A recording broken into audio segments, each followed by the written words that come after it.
رسول کریم درود شریف۔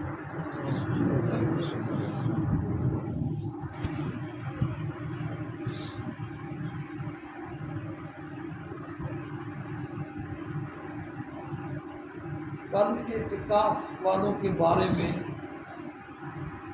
جو اہم باتیں تھیں وہ میں نے عرض کر دی تھی۔ موٹی سی بات اعتکاف کے بارے میں یہ سمجھیں کہ اعتکاف مسجد میں ٹھہرنے کا نام ہے، اور مسجد سے بندہ بغیر ضرورت کے باہر نکلے تو اعتکاف ختم ہو جاتا ہے۔ یہ وضو خانہ اور یہ واش روم یہ مسجد کا حصہ نہیں ہوتے، اس لیے ضرورت کے بغیر وہاں جا کے گپ شپ لگانا یہ صحیح نہیں ہے۔ ہاں وضو کے لیے جائیں تو گھر فون شون کرنا ہو، اس کی بھی گنجائش ہے، منہ صابن سے دھونا ہو، سر دھونا ہو، اس کی بھی گنجائش ہے۔ واش روموں میں جائیں تو سوٹے شوٹے لگانے ہیں، تو اتنی باریکی میں بھی مت جایا کریں۔ بس موٹا سا بس اصل تو بھائی مین چیز جیسا کہ کل عرض کیا تھا، گناہ سے بچنا۔ اگر آپ اعتکاف کے دوران گناہ سے بچ گئے نا، بس سنت اعتکاف نہیں ہوگا تو نفلی ہو جائے گا، اور کیا ہوگا؟ اگر کوئی مسئلہ ایسا ہو بھی گیا، نفلیت اعتکاف کا ثواب تو ہے۔ ابھی میرے پاس دوست آئے تھے تو بڑی باریک باتیں پوچھ رہے تھے، میں نے کہا باریکیوں میں مت جاؤ ورنہ پھر عمل کرنا مشکل ہو جائے، موٹی موٹی بات۔ تو اصل آج مضمون وہ خواب کا بیان کرنا ہے، لیکن میں یہ چاہتا ہوں کہ پورا مضمون آپ کے سامنے آ جائے کہ حضور صلی اللہ علیہ وسلم کی طرف نسبت کر کے کچھ لوگ کہتے ہیں کہ آپ خواب میں آئے اور آپ نے فلاں کے بارے میں یہ فرمایا، فلاں کے بارے میں یہ فرمایا۔ اور عام لوگ، کیونکہ ہم تو مسلمان ہیں بھائی، آپ کی محبت اور عقیدت ہماری جز میں رچی ہوئی ہے، تو آپ کا نام سن کر کے سر جھکانا پڑتا ہے مسلمان۔ تو عوام الناس بیچارے ان کو مسئلے کی حقیقت کا علم نہیں ہوتا، اس لیے وہ کئی غلط فہمیوں میں مبتلا ہو جاتا ہے۔ اس لیے پورا مضمون یہ بھی آئے گا، لیکن ابھی ابتدائی تمہیدی باتیں ہیں تاکہ آپ کو کچھ مناسبت ہو جائے۔ سب سے پہلی جو بات ہے نا، وہ یہ سمجھیں کہ جھوٹا خواب بیان کرنا بہت بڑا گناہ ہے۔ جھوٹے خواب سے مراد یہ ہے کہ ایک آدمی نے خواب نہیں دیکھی اور صبح اٹھ کر کے گھر والوں سے یا دوستوں سے یا مجلس میں یا لوگوں سے کہتا ہے کہ میں نے آج رات کو فلاں خواب دیکھی، اور دیکھی نہیں۔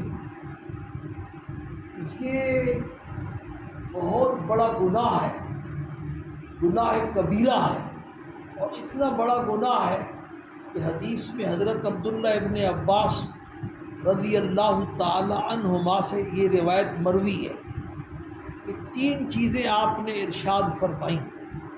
ایسا آدمی جس نے خواب نہیں دیکھی اور لوگوں سے جھوٹ بیان کیا کہ میں نے خواب دیکھی ہے، قیامت والے دن اللہ پاک اس کو اس بات کی سزا دیں گے کہ یہ 2 جو ہیں، ان دونوں جو میں گانٹ ڈالو۔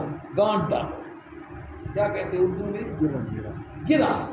ماشاء اللہ ماشاء اللہ، جزاک اللہ، گرا ڈال۔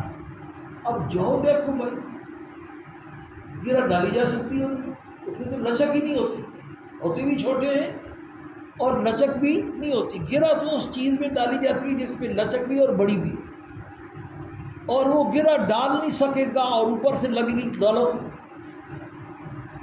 سختی کی جائے گی اس کے ساتھ۔ یہ کوئی معمولی گناہ نہیں ہے، بہت بڑا کیا ہے، گناہ ہے۔ خامخواہ بعض لوگ بیویوں کو خوش کرنے کے لیے جھوٹے خواب سناتے رہتے ہیں، بعض کچھ اور اپنی مراعات لینے کے لیے جو ہے نا جھوٹے خواب سناتے رہتے ہیں۔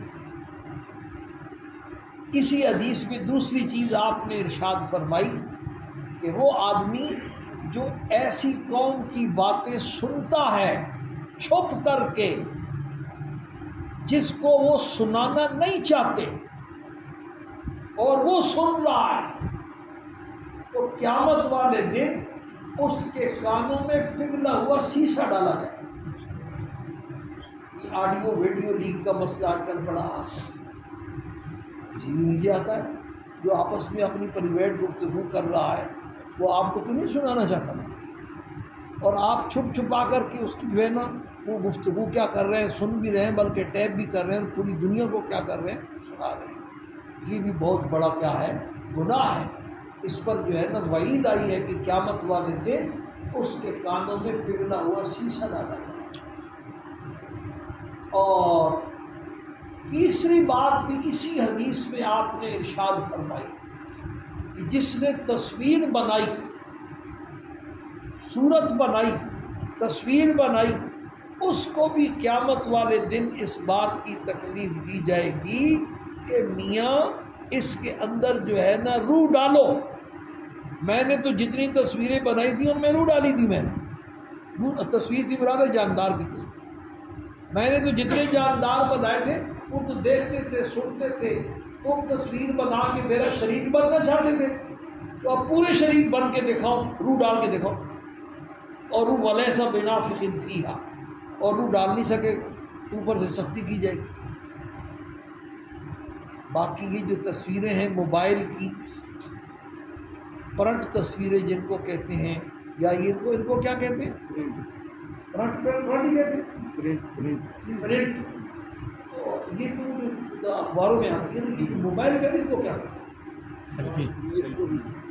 سیلفی کہہ رہے ہیں، بہرحال جو بھی ہو ڈیجیٹل تصویر، یہ ڈیجیٹل تصویر۔ میں نے انگریزی نہیں پڑھی نا، اس لیے آپ نے جیسے عربی نہیں پڑھی، آپ بھی عربی پڑھتے، دونوں برابر ہیں، ترازو کے دونوں پلڑے جائیں برابر ہیں۔ تو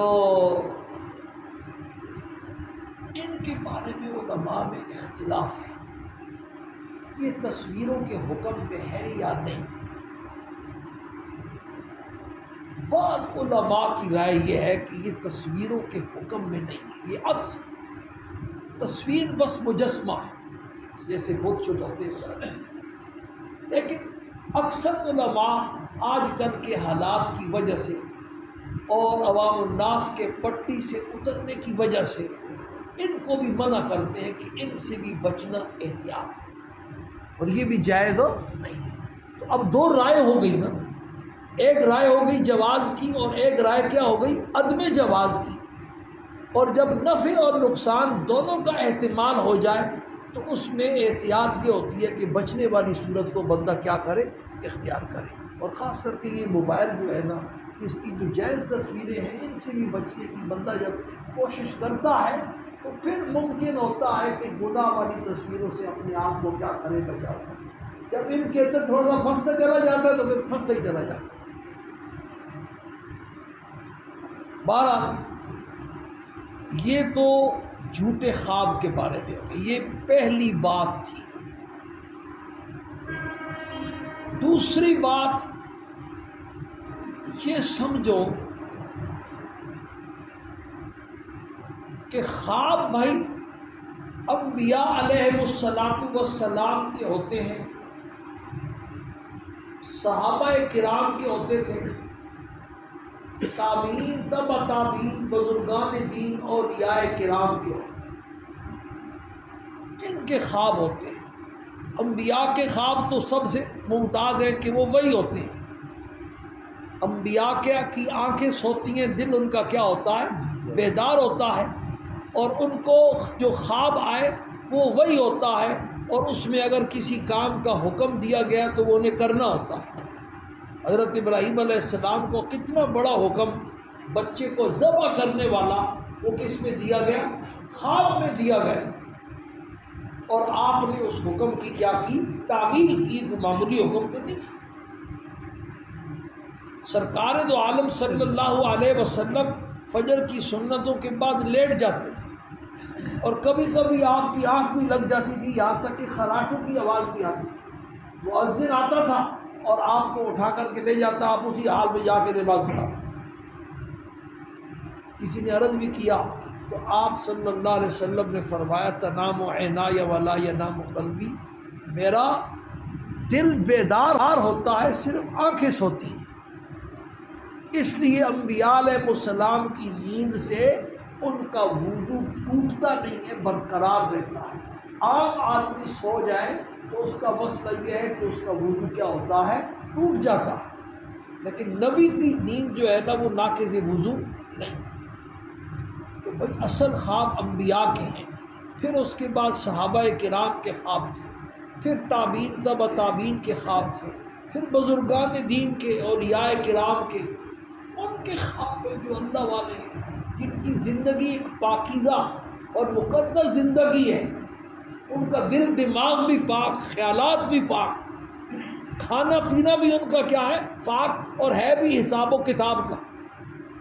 باقی جو ہم جیسے لوگ ہیں نا، ہم تو عام ہی ہیں، کسی شمار قطار میں نہیں، عوام الناس میں آتے ہیں۔ ہمارے خواب نہیں ہوتے کہ ہم خوابوں کے پیچھے کیا کریں، پڑھیں۔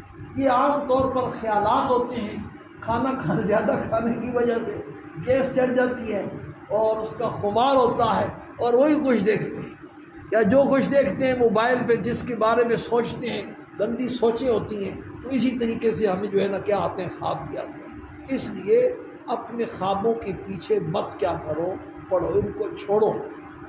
اگلی بات ہے، کتنی باتیں ہو گئی ہیں؟ تو تیسری بات یہ سمجھو کہ خواب کے اوپر مدار نہیں۔ ایک آدمی خواب تو یہ دیکھ رہا ہے کہ میں جنت میں پھر رہا ہوں، جنت میں داخل ہو گیا ہوں،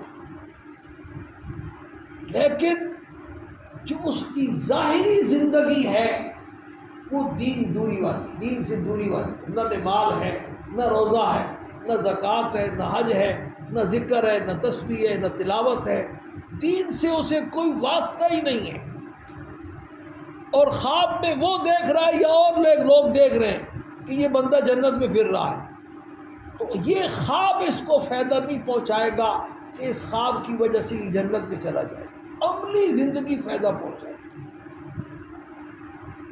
ہاں اگر عملی زندگی اس کی ماشاء اللہ دینداروں والی ہے، متقی اور پرہیزگار انسان ہے، اور وہ اس طرح کا کوئی خواب دیکھتا ہے، اپنے آپ کو جنت میں دیکھتا ہے، یا دوسرا آدمی اس کے بارے میں کوئی اچھی خواب دیکھتا ہے، وہ حج کرنے گیا ہوا ہے، طواف کر رہا ہے بیت اللہ کا، یا جنت میں پہنچا ہوا ہے، یا اس کی موت ایسے آئی ہے، تو پھر یہ مبشرات میں سے ہے، پھر ایک تائید غیبی ہے، لیکن اصل دار و مدار پھر بھی یہ نہیں۔ دار و مدار کس پر ہے بھائی؟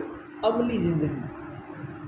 اور اس کے بالکل مخالف ایک آدمی خدا نہ خواستہ یہ خواب دیکھتا ہے کہ مجھے جہنم میں ڈال دیا گیا، یا مجھے قبر میں عذاب ہو رہا ہے، العیاذ باللہ، یا کوئی دوسرا اس کے بارے میں دیکھتا ہے، لیکن ظاہر میں وہ پورا شریعت کا کیا ہے، متبع ہے، نماز روزے کا کیا ہے، پابند ہے، گناہوں سے بچنے والا ہے، اللہ کا فرمانبردار بندہ ہے، تو پھر یہ خواب کسی بھی طرح سے اس کو نقصان نہیں پہنچانے والا۔ اس کی عملی اور جو ظاہری زندگی ہے نا، اسی کو دیکھا جائے گا، اور قیامت والے دن یا موت کے وقت یا موت کے بعد اسی کے اوپر فیصلہ ہوگا۔ خواب کے اندر اتنی طاقت نہیں ہے کہ کسی کو جنتی بنا دے یا کسی کو کیا بنا دے، جہنمی بنا دے۔ تو خوابوں کی بس بھائی یہ حقیقت ہے۔ چوتھی بات، جاگ کے تھوڑا سا بیٹھے ہوئے، آخری بات، لمبے بات میں لمبا کر بھی نہیں سکتا اور لمبا آپ برداشت بھی نہیں کر سکتے کہ بھول جاتے۔ یہ چار باتیں کل میں نے سننی بھی ہے، یہ آپ کا سبق ہے، نمبر وار آپ نے کل یہ سبق مجھے کیا کرنا ہوگا، سنانا ہوگا، تو پھر پانچویں بات کریں۔ چوتھی اور آخری بات یہ سمجھے کہ خواب کے بارے میں شریعت کا حکم یہ ہے کہ اگر خدا نہ خواستہ کوئی پریشان کن خواب دیکھا ہے، یہ ذہن میں پکی بات بنا لیں کہ ہمیشہ خواب دوسروں کے سامنے جو بیان کرنا ہے وہ خواب بیان کرنا ہے جو انتہائی خوشی والا خواب، خوشخبری والا خواب ہو، اور دیکھنے میں بہت ہی بہترین نظر آ رہا ہو، تو وہ خواب اپنے کسی بزرگ کے سامنے بندہ کیا کرے، بیان کرے اور اس کی تعبیر کرے۔ اور اگر اچھا خواب نہیں دیکھا، پریشان کن خواب دیکھا ہے، تو پھر اس کا حکم یہ ہے کہ جب آنکھ کھلے تو بائیں طرف دھتکار دے، ایسے کرے اور اعوذ باللہ پڑھے، اور اٹھنے کے بعد تھوڑا سا اپنے حسب استطاعت صدقہ بھی کرے، بس، اور کسی سے بھی کیا کرے، بیان نہ کرے۔ یہ ایسا خواب ہے کہ جو بندوق کے اندر گولی تھی، جیسے وہ گولی اندر مس ہو جاتی ہے اور باہر نہیں نکل سکتی، نقصان نہیں پہنچا سکتی، وہ اندر ہی ختم ہو گئی ہے۔ یہ خواب اندر ہی ختم ہو گیا، اب یہ کبھی ظاہر نہیں ہو۔ جب تک خواب کی تعبیر بیان نہ کی جائے، کسی کے سامنے بیان کرے اور وہ کہہ دو ہو ایسا ہوگا، جب تک خواب کی تعبیر نہ بیان کی جائے اس وقت تک خواب دنیا میں کیا ہوتا ہے، ظاہر نہیں ہوتا، اس کا وقوع ہو ہی نہیں سکتا۔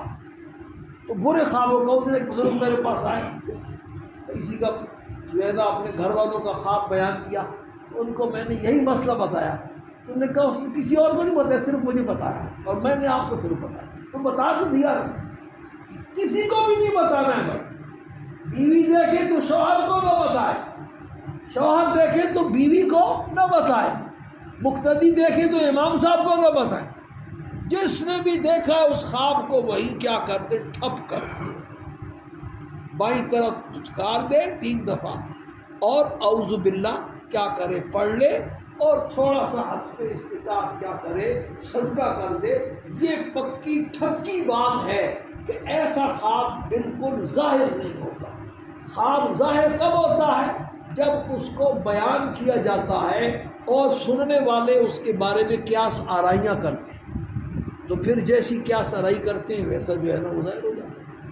اچھا خواب، بہت خوبصورت خواب دیکھے، خوشی کا کوئی خواب دیکھے، تو پھر اس کو اپنے کسی بزرگ کے، سمجھدار آدمی کے، ہمدرد کے، خیر خواہ کے بزرگ کے سامنے کیا کرے، بیان کرے، تاکہ وہ اس کے مناسب اس کی کیا کرے، تعبیر بیان کرے۔ پھر جیسی وہ تعبیر بیان کرتا ہے ویسی ہو جاتی ہے، اللہ کی شان۔ باقی انشاءاللہ اللہ پاک نے خیر کو کم۔ آج آپ میں سے اکثر حضرات